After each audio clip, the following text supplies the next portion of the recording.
자, 이어서 공과의 말씀을 살펴보겠습니다. 공과의 말씀은 요한복음 20장 19절에서부터 29절 부활절 공과의 말씀인데요. 자, 말씀의 제목은 부활하신 주님께서 찾아오심 이렇게 되어 있습니다. 우리 예수님께서 부활하셔가지고 찾아오셨는데 오늘 본문의 말씀에 보게 되면 언제 찾아왔는가, 그리고 또 찾아오신 이유가 무엇인지를 보여주는 그런 말씀이에요. 첫 번째는 이 19절에서부터 23절까지 부활하신 예수님께서 첫 번째 주일날 찾아오신 거예요. 첫째 주일날. 그리고 두 번째는 24절과 25절처럼 그러나 얘기를 했을 때 도마가 예수님이 부활하신 걸 의심을 하게 됐습니다. 그리고 마지막 세 번째가 26절에서부터 29절 두 번째 주일, 즉 도마가 있을 때에 예수님께서 찾아오셨던 거예요. 첫 번째, 이제 부활하신 주님께서 첫 번째 주일에 찾아오시게 됐는데, 이 찾아오신 이유는 부활의 소식을 들었음에도 불구하고 제자들이 그것을 제대로 믿지 못하고 이제 19절에서 보시게 되면 두려움에 사로잡혀가지고 문을 안에서부터 걸어 잠그고 있었어요. 그래서 그 예배를 드리고 있을 때에 부활하신 주님이 그 가운데 짠 오신 겁니다. 19절 보시면은요. 이날 곧 안식 후 첫날 저녁 때에 제자들이 유대인들을 두려워하여 모인 곳에 문들을 닫았더니 예수께서 오사 가운데 서서 가라사대 너희에게 평강이 있을지어다. 이날 곧 안식 후 첫날 저녁 때, 안식 후 첫날이니까 첫 주일이죠. 첫 번째 주일이 되는 거예요. 그러니까 우리식으로 얘기하면 무슨 날이 되는 거죠? 부활절, 부활절 저녁. 부활절 저녁 때에 예수님께서 찾아오셨던 겁니다. 사도 요한이 그러니까 이 때를 정확하게 기록하고 있는 이유는 이것이 역사적인 사실이다 아니면 꾸며낸 이야기다? 사실이다는 얘기죠. 사실이란. 정확하게 그 때를 기록하고 있는 건 부활의 증인으로서 그때를 현장을 목격했기 때문에 이 사실을 그대로 기록하고 있는 거예요. 근데 그때에 그 하반절에 있는 것처럼 제자들이 유대인들을 두려워하여 인 곳에 문을 닫았더니, 그러니까 이 제자들이 모였던 것이 마가의 다락방으로 보이게 돼요. 사도행전 1장에 있는 것처럼 거기에 예수님께서 돌아가시고 핍박이 두려워가지고 자기들이 이제 혹시라도 죽을까 봐서 안에서부터 문을 닫았던 거예요. 마가의 다락방에 모여가지고 불안에 떨면서 있을 때에 문을 닫았는데 부활하신 예수님께서 오셔가지고 그 가운데 서 계셨던 겁니다. 그러니까 문을 안에서부터 잠궜어요. 근데 부활하신 주님이 문을 열지도 않고 그 가운데 짠! 하고 나타난 겁니다. 그러니까 놀랄만한 일이에요. 놀랄만한 일이 아니에요. 놀랄만한 일이죠. 그러니까 여기서 우리가 한 가지 사실을 알아요. 부활하신 예수님은 문을 열지 않아도 들어올 수 있는 몸이라는 거예요. 부활의 몸에 이제 신령한 면을 보여주는 것인데, 그러니까 열지 않아도 부활하신 예수님은 그냥 들어올 수 있어요. 또 어떻게 할 수도 있고, 나가실 수도 있고, 눈에 보일 수도 있고, 눈에 안 보일 수도 있고, 또 뭐냐면, 다른 데서는 물고기나 그 밥을 또 생선을 드셨잖아요. 그러니까 음식을 드실 수도 있고, 안 드실 수도 있어요. 그러니까 시공간의 공간을 초월해가지고 계실 수도 있다는 거예요. 그러니까 예수님을 믿고 또 하나님의 백성이 된 하나님의 백성들이, 저와 여러분들 예수님이 재림하시게 되면 예수님과 같은 몸이 되는데 이러한 몸으로 우리도 부활을 하는 거예요. 얼른 이렇게 됐으면 좋겠지요? 소망하시나요? 예. 맨날 아파가지고 병원에 들락날락하는 이런 몸 말고 예? 이런 분 말고 시공간을 초월을 해가지고 내가 어디 갔으면 좋겠다거나 하면 샥 가있고 먹어도 되고 어떻게 해도 되고 안 먹어도 되고 보일 수도 있고 안 보일 수도 있고 얼마나 재밌겠냐고. 얼마나 재밌을까요? 참 그날이 빨리 왔으면 좋겠어요. 고난주간 돼가지고 제가 좀 아파 보니까 빨리 왔으면 좋겠다는 생각이 들더라고요. 끝나고 나서 말씀드릴게요. 이제 녹화 중이라 더 얘기를 할 수 없을 것 같고, 아무튼 부활한 몸이 그렇다는 몸이에요. 그런데 그 부활하신 주님이 첫 번째로 하신 말씀이 너에게 뭐가 있을지어다? 평강이 있을지어다. 그러니까 예수님이 부활하셔가지고 제자들에게 첫 번째 준 건 평강입니다. 평강. 예수님을 믿게 되면 그러니까 우리 심령 가운데 제일 먼저 찾아오는 것이 평강의 복이에요. 평강의 복.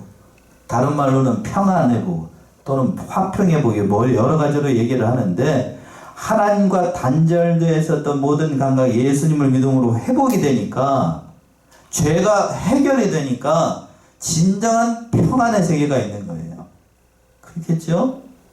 그러나 예수를 믿지 않으면 그러한 평안의 세계가 있다 없다? 없어요. 그런 평안이 없어요. 그러니까 평안을 주겠다. 예수님께서 그러니까 부활하셔가지고 죄의 문제를 완전하게 해결하고 부활하셨기 때문에 참 평강을 주시는 거예요. 참 평강. 세상이 주는 그런 평강이 아니고 요한복음 16장 33절이죠. 그 전에 이미 말씀하셨어요. 16장 33절 앞에 조금만 넘겨주시면 이것을 너희에게 이름은 너희로 내 안에서 평안을 누리게 하려 함이라. 세상에서는 너희가 환난을 당하나 담대하라. 내가 세상을 이겼노라 하시니라. 세상을 이겼노라 이제 이렇게 말씀하셨는데 말씀하신 그대로 세상을 이기고 부활하셔가지고 참 평강을 주신 거예요. 그러니까 예수 믿으면 이런 평강이 있다는 거예요. 화목의 은혜가 있어요. 자, 그리고 난 다음에 예수님께서 20절은 이렇게 말씀하셨어요. 20절 이 말씀을 하시고 손과 옆구리를 보이시니 제자들이 주를 보고 기뻐하더라. 이 말씀을 하시고 뭐를 보이셨다고요? 손과 옆구리를 보여주셨어요. 왜 손과 옆구리를 보여주셨을까요? 못자국 창으로. 예, 그렇죠.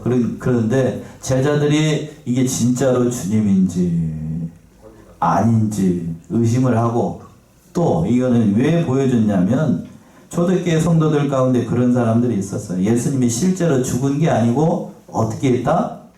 기절했다. 기절했다가 3일 만에 어떻게 됐다? 부활한 게 아니고 깨어났다. 이런 헛소리를 하는 사람들이 있으니까 이미 그걸 내다보신 예수님께서 쫙 들어보이죠. 뭘 보이고 손 보여주고 옆구리를 딱 보여서 보여준 거예요. 이미 아시니까요. 기절한 게 아니고 죽었다가 어떻게 됐다? 살아났다. 그리고 또 한 가지 사실은 예수님은 영이 아니라 영으로 부활한 게 아니고 우리와 같은 완전한 뭐라는 사실, 육신을 가지고 계신다는 사실을 보여주는 거예요. 육신으로 부활을 하셨어요. 근데 우리가 가지고 있는 이런 육신은 아니고 신령한 육신이라고 얘기를 하죠. 앞에 뭐가 붙었어요? 신령한 육신. 신령한 육신. 나 육신이 있는 건 사실이에요. 육신이 없으면 음식을 먹을 수 있어요? 없어요? 없어요. 먹으면 그냥 다 흘러내릴 거 아니에요. 육신이 없으면. 그런데 우리와 같은 이런 몸은 아니고 아주 신령한 몸. 어떤 몸일지 그건 가봐야 알아요. 다만 육신은 있는 건 사실이에요. 그런데 그때 당시 초대교회 때에 영지주의자들이 있었어요. 영지주의자들. 영지주의자가 뭐냐면 예수님은 죽으실 때에 실제로 죽은 게 아니고 그렇게 죽은 게 아니라는 얘기 이렇게 주장하는 사람들이 있기 때문에 옆구리가 그 옆구리를 보여주고 또 어디를 보여주고 못자국을 보여주면서 육체의 부활을 완전한 육체의 부활을 하셨다는 것을 보여주는 거예요. 그러니까 영지주의자들은 말 그대로 영만 중요하게 생각해. 영에 관련된 것만. 그러니까 예수님은 더러운 육신의 몸을 가지고 부활하실 수 없다라고 생각하는 거예요. 그러니까 영이 제일이라고 생각하는 사람이라니까요. 이게 영지주의예요. 영지주의. 그러니까 예수님은 영으로만 부활을 했고 육으로는 부활하시지 않았다. 그러니까 사람 눈에 안 보이는 거다. 이렇게 얘기를 하는데 얼핏 들으면 맞는 것 같은데 맞는 게 아니에요. 자, 여러분의 몸, 우리가 눈으로 보는 이 세계가 다 나쁜가요? 네? 여러분이 눈으로 보는 이 세계, 우리의 몸, 이 나쁜가? 나쁘지도 않고 뭐하지도 않고 선하지도 않고 그냥 중립적이에요. 어떻게 쓰느냐에 따라 다릅니다. 어떻게 사용하느냐. 좀 더 정확하게 얘기하면 하나님께서 우리의 연약한 사람들을 위해서 하나님께서 이 모든 물질 세계를 보이게끔 만들어 주셨어요. 만들어 주셨다고요. 근데 물질 세계도 보이는 게 있고 보이지 않는 게 있습니다. 그런가요? 물질인데 보이지 않아요. 뭐가 보이지 않죠? 물질인데 보이지 않아요. 공기도 안 보이잖아요. 지금 공기도 안 보이고 제가 말하는 소리도 보이나요, 안 보이나요? 안 보이죠. 근데 소리가 있다는 사실을 아시죠? 물질인데 보이지 않아요. 빛도 빛이 있다는 거 아는데 근데 잡을 수도 없고 저기 하잖아요. 그런 것도 다 있어요. 다만 있습니다. 있어요. 과학이 발달하면서 이게 다 증명이 되잖아요. 전파가 있어요, 없어요? 있죠. 전파가 있어요. 다 있잖아요. 그런 것처럼 보이지 않아도 보이지 않는 물질의 세계도 있고 보이는 물질의 세계가 다 있어요. 그러니까 이 말씀처럼 우리 예수님도 육신으로 부활하셨는데 아까 제가 말씀드린 왜 보이지 않는 물질의 세계가 있다고 말씀드렸냐면 예수님도 그렇게 완전한 몸으로 부활했는데 단 앞에 붙였어요. 우리는 알 수가 없으니까 무슨 몸으로? 신령한 몸으로. 우리들도 그렇게 보합니다. 그걸 보여주니까 제자들이 그것을 보고 어떻게 됐다고요? 기뻐했습니다.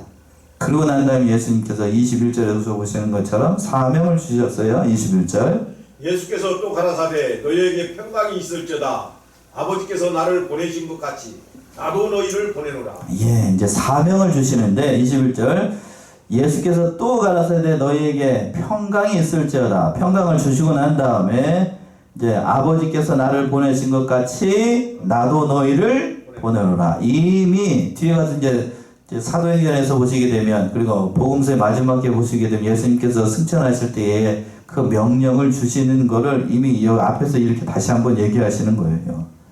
아버지께서 나를 이 세상에 보냈던 것처럼 너희도 이 세상에 하나님을 믿는 하나님의 백성으로 그리고 특별히 사도로서 다시금 복음의 증인으로서 너희를 보낸다라는 얘기예요. 사명을 주셨어요. 뭐를 낚는 업으로? 사람을 낚는 업으로 이 사도들 한 사람 한 사람 다시 보내시는 거예요. 보내실 때에 그러니까 여기서 보시게 되면 예수님께서 부활하시고 난 다음에 제자들에게 딱딱딱딱 찾아오시면서 어떻게 주시는 걸 보아야 돼요. 첫 번째 무슨 복을 주셨죠? 첫 번째 예수를 믿으면 무슨 복이 있다? 평강의 복. 여기서 쭉 보게 되면 사도들이 이렇게 은혜를 받아가지고 이런 사람들이 됐던 것처럼 우리들도 예수님을 만나게 되면 다른 사람들에게 이렇게 해야 돼요. 이렇게 첫 번째 뭐를 전해줘야 되고 평강의 복을 전해줘야 되고 그리고 또 우리가 받았던 그 은혜를 다른 사람에게 전달할 수 있는 뭐를 줘야 되고 사명을 줘야 돼요. 사명. 너만 복 받고 살지 말고 다른 사람도 어떻게 살아야 된다? 복 받고 살아야 된다. 사명을 줘야 되고 그런데 그 사명을 감당을 할 때 내 힘으로 하는 게 아니에요. 복음 전하는 것 제가 지금 말씀 전하는 것도 내 힘으로 하는 게 아닙니다. 뭘로 하는가? 성령으로 하는 거예요. 그래서 성령 받으라고 얘기한 거예요. 22절 이 말씀을 하시고 저희를 향하여 숨을 내쉬며 가라사대 성령을 받으라. 예. 이 말씀을 하시고 저희를 향하여 뭐를 쉬사? 숨을 쉬사 가라사대 뭘 받으라? 성령을 받으라.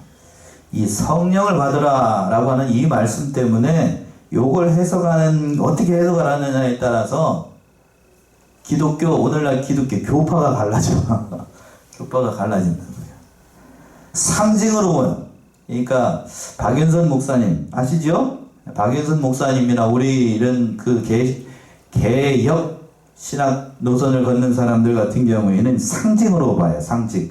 장차 누가 오실 것을 오순절 성령의 강림의 사건을 예수님께서 이렇게 보여주는 거예요. 보여주시는 것. 그런데 순복음이나 오순절 계통에서는 성령을 받으라고 그랬으니까 지금도 뭘 받아야 된다? 네, 그렇게 해야 된다고 얘기해요. 문자적으로 그렇게 얘기합니다. 그런데 여기서는 상징적으로 봐야 돼요. 상징적으로. 그러면 성령을 받으라라고 했는데 뒤에 가서 그러면 또 오순절 성령을 받았잖아요. 여기서도 받고 거기서도 받고 그냥 시도 때도 없이 성령 받는 거네. 예? 그렇게 해석상에 오류가 나오잖아요. 그러니까 그런 의미가 아니고 장차 하나님의 일을 감동을 할 때에 이런 일이 있게 된다는 사실을 이렇게 쭉 이렇게 얘기를 하는 거예요. 얘기를 하는 거. 그러니까 성경을 누구한테서 중요한 것 같아요. 그 사실이. 성경을 누구한테서 어떻게 처음 배웠느냐에 따라서 그 사람의 신앙 노선이 완전히 좌우가 됩니다.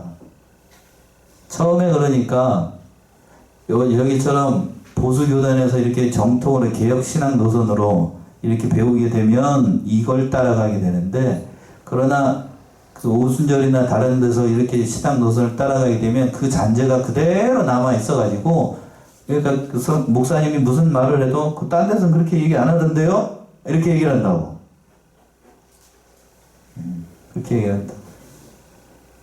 그렇게 생각하면 안 돼요. 그렇게 생각하면 안 돼.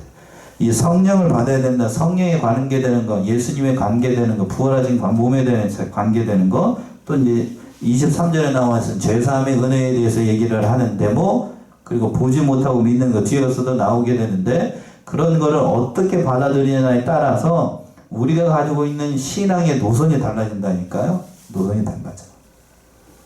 제가 이제 성경을 연구하면서 생각한 거는, 우리가 가지고 있는 신앙 노선이 가장 건전하고, 가장 보수적이면서 가장 건전하고, 가장 성경적이에요. 이해되십니까? 예, 가장 성경적이에요. 그리고 가장 중요한 사실이 건전해요. 건전해. 시끄럽지 않고 요란하지 않고. 예수 믿어도 시끄럽고 요란하게 믿는 사람들 많습니다. 그런가요, 안 그런가요? 예, 많아요. 이명규 목사님은 그렇게 시끄럽게 요란하게 믿으면 앞에 강대상에서 돌아가시기 전에 안에서 조용히 좀 하라고 이렇게 얘기하셨어요. 요란 떨지 말고 좀 얘기하셨는데, 저도 목사가 돼서 해보니까 자꾸 저기 시끄럽게 하면 정신이 사나워가지고 있던 정신도 달아나. 귀신 들린 것도 아니고 왜 자꾸 그러냐고. 그런 거 아닙니다. 그러니까 그 계통에서 그렇게 은혜를 받아가지고 그렇게 믿은 사람들은 제가 이단이라고 얘기 안 하잖아요. 그 믿음 따라서 그렇게 신앙생활 하셔야 돼요. 천국에는 12개의 문이 있다라고 했는데, 그렇게 믿었다라고 하면 그렇게 믿어야 됩니다. 그렇게 믿고 나가셔야 돼요. 평가는 누가 하십니까? 하나님께서 하시는 거니까요. 하나님께서 하시니까. 그러나 저는 이렇게 따라가는 게 참 좋은 것 같아요. 자, 그리고 거기까지만 합시다. 성령을 받으라는 건 그러니까 여기서 실제로 받으라는 게 아니고, 앞으로 장차 오실 오순절 성령의 역사를 상징적으로 보여주는 거예요. 그렇게 하셔야 됩니다. 그리고 또 한 가지만 말씀을 드리면, 하나님의 일은 뭐로만 할 수 있다? 내 힘으로 아니고 뭘로? 성령으로 하는 거다는 거예요. 그걸 이렇게 보여주는 겁니다. 그리고 23절에서 보시면 죄사함의 은혜를 주셨어요. 23절이요. 23절. 너희가 너희 죄든지 사하면 사하여질 것이요 너희 죄든지 그대로 두면 그대로 있으리라 하시니라. 예. 너희가 죄사함의 권세를 주셨어요. 죄를 사해 줄 수 있는 권한을 사도들에게 주셨다고요. 자, 요 부분을 해석하는 것도 기독교의 신구교가 있습니다. 그 견해처가 완전히 달라요. 신교는 뭐죠? 기독교 신교. 여러분들이 우리 교 개신교를 얘기를 하는 거. 구교는 어디예요? 천주교를 얘기를 하는 겁니다. 천주교. 죄사함의 권한, 여기서 보게 되면 그 앞에 주어가 뭘로 되어 있습니까? 주어라고 그러니까 좀 그렇습니까? 주어가 누구예요? 너라고 되어 있어요. 너희라고 되어 있어요. 너희죠, 너희. 그러니까 이게 뭐예요? 복수죠? 그런데 구교에서는, 천주교에서는 뭐라고 얘기를 하냐면, 죄사함의 권해가 그 권한이 제자들에게 주신 게 아니고 수제자였던 베드로에게 주셨다라고 얘기를 합니다. 그러면 맞아요, 틀려요, 이 말이? 예, 아니죠. 단수로 해야 되지. 베드로에게 준다라고 얘기를 해야 되는데, 그래서 구교에서는, 천주교에서는 로마 황제만, 아니 로마 황제라는데 교황만 죄를 사해 줄 수 있는 권한이 있어요. 신부에게만. 일반 성도들에게는 없어요. 그래서 고해 성사를 합니다. 천주교가 가게 되면 누구 앞에서? 신도들이 이제 그동안 일주일 동안 죄를 진 게 생각이 나게 되면 이상하게 생긴 닭장 같은 데 들어가가지고 문 딱 열어놓고, 네, 신부님 전 죄를 졌습니다 라고 이렇게 고백하면 뭐라고 그래요? 성부와 성자와 성령 이름으로 죄를 어떻게 하노라? 사노라 얘기합니다. 네. 자, 앞에서 얘기하는 사람이 한동안 죄를 졌습니다. 신부님 얘기하면 신부가 그 목소리를 듣고 알까요? 모를까요? 아무리 음성 변조를 해도 뭔 죄를 졌는지 다 안다고요. 안다고요. 그거 모를까? 다 알지. 얼굴을 가렸다고 해도 그걸 모를까? 다 알죠. 그걸 왜 몰라? 예, 그렇게 하는 게 아니고, 그렇게 할 수도 없고, 여기서 죄사함이 그래서 신교에서 뭐라고 그러냐면, 다해, 다. 사도들에게, 그리고 일반 성도들에게도 뭐를 사할 수 있는 권세, 죄를 사해 줄 수 있는 권세가 다 있어요. 그래서 만인 제사장이라고 얘기해요. 만인 제사장. 그러니까 누구든지 내가 일주일 동안 하나님 앞에 죄를 진 게 생각이 나면 누구 앞에 고하게 되냐면 예수 그리스도의 이름으로 하나님 앞에 고하면 그 죄가 사해져요. 그리고 죄사함의 권세를 누구를 통해서 모든 사람들이 다 할 수 있다고요. 그러니까 특별히 목사에게만 이런 권한이 있는 게 아니고, 그러니까 저한테 뭐 죄를 사해 주세요, 목사님 기도해 주세요, 이렇게 할 필요 없어요. 그냥 누가 하면 된다고요? 하나님 앞에 여러분 예수님 이름으로 하면 된다고.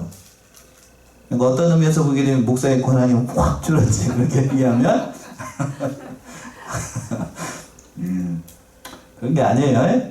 목사의 권위를 거기서 세우는 게 아니라고. 그러라고 목사의 위에서 세운 것도 아니고. 근데 천주교에서는 그런 교황, 특히 신부의 권한, 갓파더라고 얘기해가지고 그 권한을 세우게 되는데 그렇게 세우는 게 아니라고. 그렇게 권위를 세운다고 해서 세워진 게 아니고 성도들이 권위를 인정해줘야 서는 거지. 뭐 자기가 그렇게 한다고 쓰는 건가? 그렇죠? 예. 그런데 천주교는 그런 일을 하고 있어요. 예, 잘못된 거예요. 잘못된. 사람한테 그렇게 하는 건 그거 옳지 않다고요.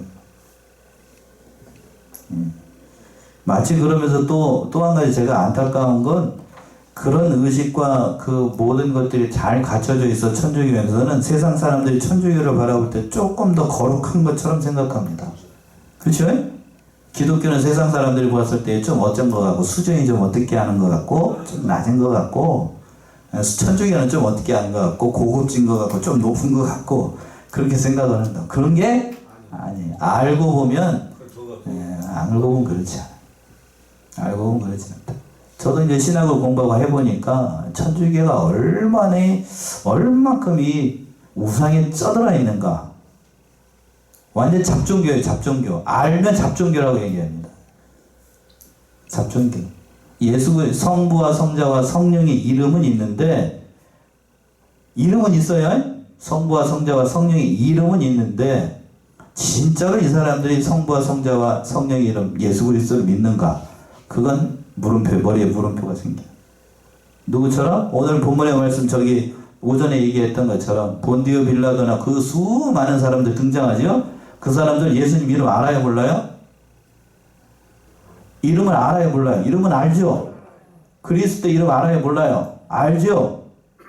하나님 알아요, 몰라요? 알죠? 다 안다고. 근데 그런데 그 예수님을 믿고 영접했는가? 믿었어요? 아니요. 천주교도 역시 마찬가지예요. 그래서 과격하게 얘기하는 사람들, 지나치게 과격하게 얘기하는 사람들은 천주교 믿어서 구원 받을 수 있을까? 자기는 물음표다. 이렇게 얘기하는 사람들도 있다고요. 저는 그렇게까지 과격하게 얘기하고 싶지는 않고, 그 중에도 예수를 믿으면 구원을 얻으니까 예수의 이름에 권세가 있는 거예요. 누구의 이름에? 예수라는 이름 자체에 구원이 있으니까, 믿으면 구원이 있으니까요. 거기까지만 합시다. 이게 4가지 권세를 주신 거예요. 예수님께. 첫 번째, 한번 이게 중요하니까요. 무슨 복을 주셨다고요? 평강의 복을 주시고, 두 번째는 뭐를 주셨다고요? 사명을 주시고, 세 번째는 뭘 주시고? 성령을 받으라고 그랬어요. 성령을 믿으라. 그리고 마지막으로 무슨 권세? 죄를 용서하는 권세. 그러니까 다 이런 권세가 있다는 사실을 얘기합니다. 그런 부활하신 주님께서 첫 번째 나타나고 제자들에게 이런 권세를 주셨는데, 두 번째 24절과 25절 보시면 그 소리를 듣고 도마가 의심합니다. 24절이요. 12 제자 중에 하나인 디두모라 하는 도마는 예수 오셨을 때 함께 있지 아니한지라. 예, 디두모라 하는 도마. 12제자 중 하나 디두모라고 하는 도마. 뭐 하고 있었는지, 예수님이 오셨을 때 그 자리에 있었다고요? 없었다고요? 없었다고.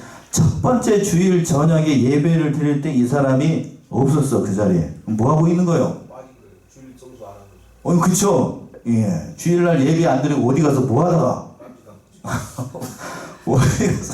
어디 가서 뭐 하다가? 예수님도 못 보고. 예? 엉뚱한 소리예요. 엉뚱한 소리. 뭔 엉뚱한 소리를 하는가? 25절이요? 다른 제자들이 그에게 이르되 우리가 주를 보았노라 하니 도마가 가로되 내가 그 손에 못자국을 보며 내 손가락을 그 못자국에 넣으며 내 손을 그 옆구리에 넣어보지 않고는 믿지 아니하겠노라 하니라. 예. 그래서 엉뚱한 소리, 이런 엉뚱한 소리 하는 거예요. 주님 안 보면 한 주간이라도 하나님 안 만나면 이런 엉뚱한 소리 하는 거예요. 예. 우리도 이런 엉뚱한 소리 한다 안 한다? 늘 합니다. 뭐 늘 하는 거지 뭐. 예. 다른 제자들이 그 얘기 와서 참 웃기네. 저를 생각하니까 갑자기 옛날 생각이 나가지고 이 말씀. 제자들이 그에게 이르되 우리가 주를 보았노라 하니 도마가 가로되 내가 그 손에 못자국을 보며 그 손가락을 내 손가락 그 못자국에 넣으며 내 손을 옆구리에 넣어보지 않고는 믿지 않겠다. 이게 사람이죠. 이게 사람이라고요. 믿어지지 않는 거예요. 예수님의 부활 믿어지지 않습니다. 근데 한편으로는 감사해야 될 것이 도마가 이런 말을 했어요. 이렇게 말을 하니까 이 말을 옆에서 예수님이 들었다 안 들었다? 다 들었어요. 다 듣고 난 다음에 예수님이 그대로 얘기하십니다. 그대로 얘기하셔요. 그래서 26절 보시면 26절. 여드레를 지나서 제자들이 다시 집안에 있을 때 도마도 함께 있고 문들이 닫혔는데 예수께서 오사 가운데 서서 가라사대 너희에게 평강이 있을지어다 하시고. 예, 똑같이 말씀하셨죠. 첫 번째 무슨 복, 평강의 복을 주시고 난 다음에 여드레를 지났으니까 두 번째 주일. 예, 두 번째 주일이죠. 왜 여드레면 월요일 아닌가 이렇게 얘기하면 안 되고 그 유대인들은 우리랑 똑같이 셈이 똑같아요. 하루가 지난 다음에 하루가 아니고 첫 번째 날 시작을 하라 한 일일로 봅니다. 예, 그러니까 여드레면 어떻게 되는 거예요? 하루 이틀이니까 저 주일이 되는 거예요. 돌아오는 주일이 되는 거예요.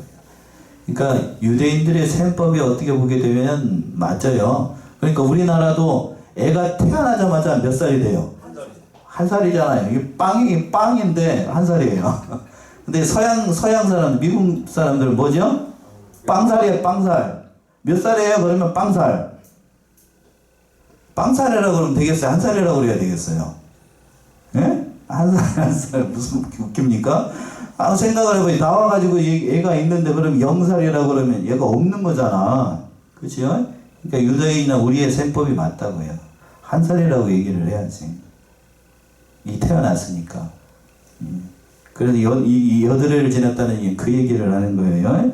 그때에 다른 제자들이 이제 주일날에 이제 예배를 드리려고 딱 하고 있을 때 그때 이제 그때는 도마가 왔어요.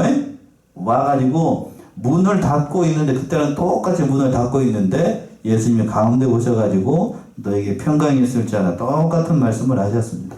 그리고 난 다음에 예수님께서 27절 도마에게 이르시되 네 손가락을 이리 내밀어 내 손을 보고 네 손을 내밀어 내 옆구리에 넣어보라. 그리하고 믿음 없는 자가 되지 말고 믿는 자가 되라. 예, 말씀하시고 난 다음에 자 의심 많은 도마에게 짠 하고 나타나셔가지고 도마가 했던 그대로 말씀하시는 거예요. 네 손가락을 이리 내밀어 내 손을 보고 내 손을 내밀어 내 옆구리를 넣어보라. 그리고 믿음 없는 자가 되지 말고 믿는 자가 되라. 도마가 했던 말 그대로 얘기합니다. 자, 이때에 도마가 그러면 한 가지 좀 재밌는 질문을 해볼까요? 이때 도마가 예수님의 그 손가락이고 자기 손가락을 예수님의 손가락에 넣어봤다 안 넣어봤다? 넣어봤다 안 넣어봤다? 옆구리에다가 자기 손을 넣어봤다 안 넣어봤다? 넣어봤겠죠. 예? 의심이 많으면 넣어봅니다. 넣어봤다는 얘기를 어디서 얘기를 하고 있는가? 요한일서 1장 1절. 요한일서 1장 1절. 태초부터 있는 생명의 말씀에 관하여는 우리가 들은 바요, 눈으로 본 바요, 주목하고 우리 손으로 만진 바라. 예, 주목하고 우리 손을 어떻게 한 바라? 만진바라. 만진바라고 되어 있으니까 만졌다는 얘기예요? 안 만졌다는 얘기예요? 만져봤다는 얘기죠. 만져봤다. 그런데 이걸 안 만져봤다라고 하나님의 이 예수님의 신령한 몸에다가 감히 더러운 육신의 손을 대가지고 거룩함을 훼손한다. 저도 그렇게 그 목사님, 어느 목사님이 설교하는 걸 얘기를 들었다고요. 자, 거룩 찾지 말고 말씀에나 순종하라고. 넣으라고 그랬으니까 어떻게 보면 되는 거예요? 순종하면 돼요. 예, 넣어보면 되는 거지. 지가 뭐시라고. 넣으라는데 왜 안 넣어보고 의심 생기면 되겠냐고. 실제로 넣어봤어요. 도만 그러고도 남을 사람입니다. 저 같아도 넣어봤겠네. 신기해가지고 구멍 뻥 뚫어져 있는 손가락이 양쪽에 손에 구멍 뻥 뚫어져 있는 안 아파요 목사님 스님?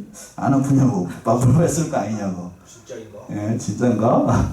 그러면서 옆구리에다 또 보면서 안 아파요? 이거 신기하네. 그러면서 그리고 난 다음에 도마가 거기서 끝났으면 일반 사람인데 도마가 아주 믿음의 굴러가네. 그 말씀 28절이죠. 28절. 도마가 대답하여 가로되 나의 주시며 나의 하나님이시니이다. 자, 28절 우리 합독합시다. 28절 굉장히 중요합니다. 28절 시작. 도마가 대답하여 가로되 나의 주시며 나의 하나님이시니이다. 참 귀한 고백입니다. 이때 신학자들마다 얘기하는 게 공통적인 게 이때 도마가 진짜로 예수님을 만났다. 그동안에는 그럼 어떻게 만나고? 가짜로 만나고 이때 인격적으로 예수님을 만났다고 얘기해요. 나의 주, 나의 하나님. 이때 만났어. 이때. 얼마나 충격을 받았겠냐고 이때. 의심 많아가지고 그냥 부활하신 다른 제자들이 부활했다고 하는데 도대체 뭔 소리를 하는 거야? 나는 내가 직접 만나보지 않고는 믿을지 않을까.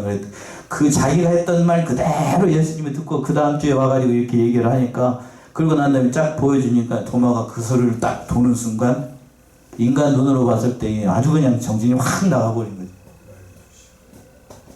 그러면서 인격적으로 예수님 만나요. 그래서 영어로 하게 되면 이 도마가 토마스예요. 토마스. 전설에 따르게 되면 부활하신 주님이 이때 직접 만나고 난 다음에 그 당시 땅끝이라고 하는 도마가 다른 사람들은 잘 가려고 하지 않는 땅끝이라고 하는 인도까지 가가지고 복음을 전했대요. 거기서 순교했다고 합니다. 그러니까 아무리 도마 뭐라고 얘기하는 사람들 얘기합니다만 먼저 만났냐 나중 만났냐가 중요한 게 아니고 어떻게 예수님을 만났느냐가 중요한 거예요. 진짜로 만나면 사람이 어떻게 된다고요? 바뀌어요. 진짜로 바뀐다고요. 진짜로 바뀌어. 사람이 바뀝니다. 이때 바뀌어요. 사람이. 그럼 베드로는 언제 만났을까? 여러 가지로 얘기를 합니다만 펑펑 울었을 때. 언제요? 언제 베드로가 펑펑 울었죠? 네? 닭이 올 때. 예수님하고 눈이 어떻게 됐을 때? 탁 마주쳤어요. 그때 그냥 심령에 예수님 눈이 확 들어가지고 자기라고 하는 게 그때 꽝 하고 깨지는, 그러니까 펑펑 웁니다. 자기를 발견하고. 거기서 끝나고 그랬으면 베드로도 끝나요. 근데 부활하신 주님이 짠하고 요한복음 요 뒤에 나오는데 네가 나를 사랑하느냐 그러면서 베드로를 회복시켜 주셔요. 그러면서 모든 제자들이 보는 앞에서 다시 베드로를 어떻게 해요? 수제자로 삼으시는 거예요. 세우시는 거예요. 그러니까 우리가 예수님 믿는 거죠. 가만 놔뒀으면 어떻게 되는 거예요? 베드로 그냥 거기서 인생 꼬라져가지고 이렇게 살아요. 그렇겠죠? 그런데 모든 사람들이 지켜보는 앞에서 다시 세웁니다. 세워. 네가 자타고 그냥 수제자 아니냐? 그러면서 형제들 다 맡겨요. 그래서 그냥 베드로가 그때부터 완전히 새로운 사람이 돼가지고 사도행전에서 보시게 되면 베드로가 한번 설교할 때마다 몇 명씩? 3,000명씩 회개를 해요. 3,000명씩.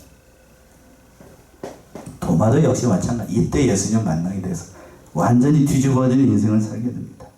그때 뒤집어져 인생을 살게 될 것을 예수님 내다보시고 29절처럼 마지막 얘기하십니다. 29절. 예수께서 가라사대 너는 나를 본고로 믿느냐 보지 못하고 믿는 자들은 복되도다 하시니라. 예. 도마가 보고 난 다음에 예수님 믿었어요. 그런데 뭐라고 얘기합니까? 그 하반절에 보지 못하고 믿는 자들은 복되도다. 복되도다. 여러분은 예수님 봤나요? 아니요. 그러니까 도마보다도 무슨 복을 받는 거예요? 더 복을 받은 거예요. 자꾸 뭐 하지 말라고요? 보여달라. 불려고 하지 말라. 예, 그런 얘기 하지 말라. 보고서 믿는 건 그 초보적인 신앙이고 마귀 시험 들기 딱 좋아요.